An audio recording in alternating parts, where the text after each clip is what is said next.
Only the foolish or the courageous approach a Jarl without summons. Do I know you? Ah, yes.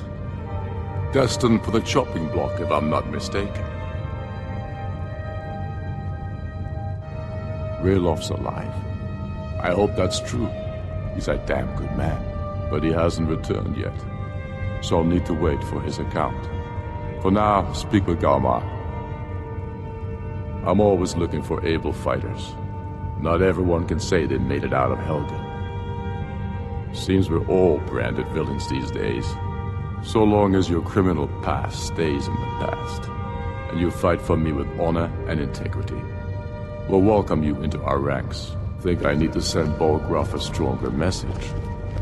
If my message you mean shoving a sword through his gut. Taking his city and leaving him in disgrace would make a more powerful statement, don't you think?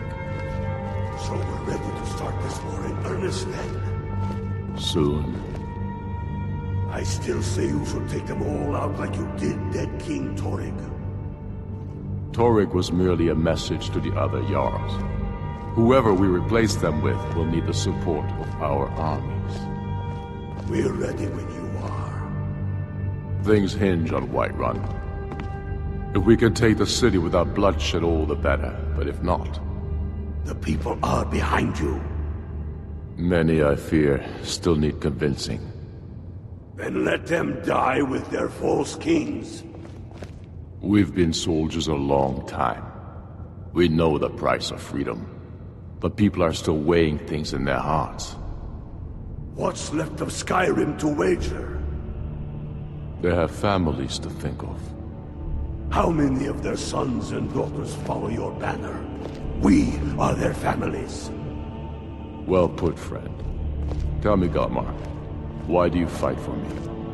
I'd follow you into the depths of oblivion. You know that. Yes, but why do you fight? If not for me, what then? I'll die before elves dictate the fates of men.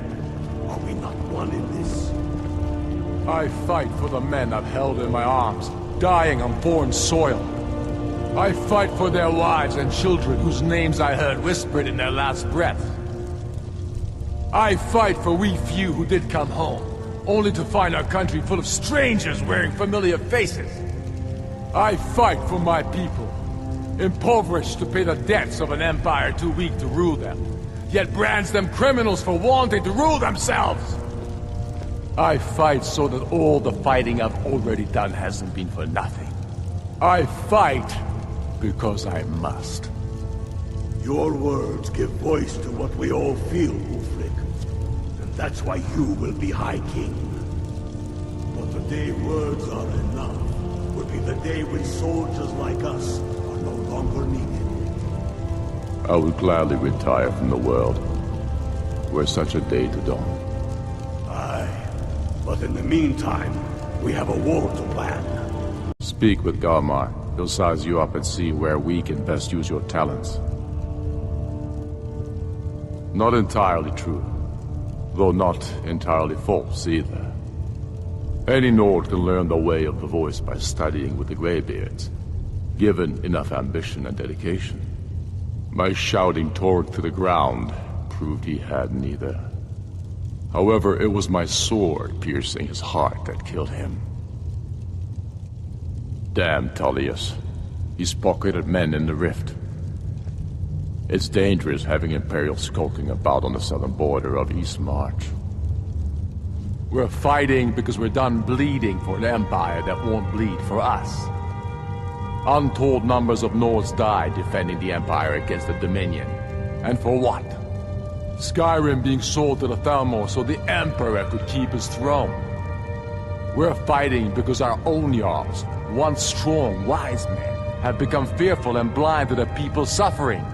We're fighting because Skyrim needs heroes, and there's no one else but us. I killed Torrid to prove our wretched condition. How is the High King supposed to be the defender of Skyrim if he can't even defend himself? I challenged him in the traditional way, and he accepted. There were many witnesses. No murder was committed. True, he didn't stand a chance against me. But that was precisely the point. He was a puppet king of the Empire, not a High King of Skyrim. His father before him, perhaps, but not Torrik. He was too privileged and too foolish. More interested in entertaining his queen than ruling his country. Indeed, Elisif has become Jarl of Solitude. Historically and conveniently home of the High King, backed by Imperial interests. But the Moot has not yet met to name a High Queen. And they won't. Not as long as I have any say in it. There hasn't been a true High King in Skyrim for generations. For too long, he's been hand-picked by the Emperor, and given emphatic nods by milk-drinking Jarls addicted to Imperial coin.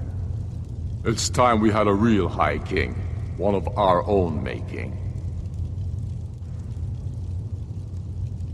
My father, the Great Bear of Eastmarch, died during my imprisonment after the Markarth incident. I, his only son, forced to deliver his eulogy via letter I had smuggled out of prison. Such is the love of Titus meat for his subjects.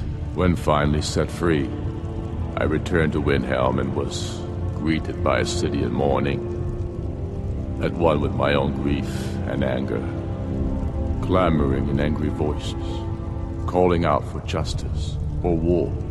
They sat me on the throne of Ysgolmor, the throne of my father. I only hope I can prove worthy of that honor. We should take Yarmarch. It'll be an important pressure point on the Imperials. We'd be within spitting distance of the capital. Take care.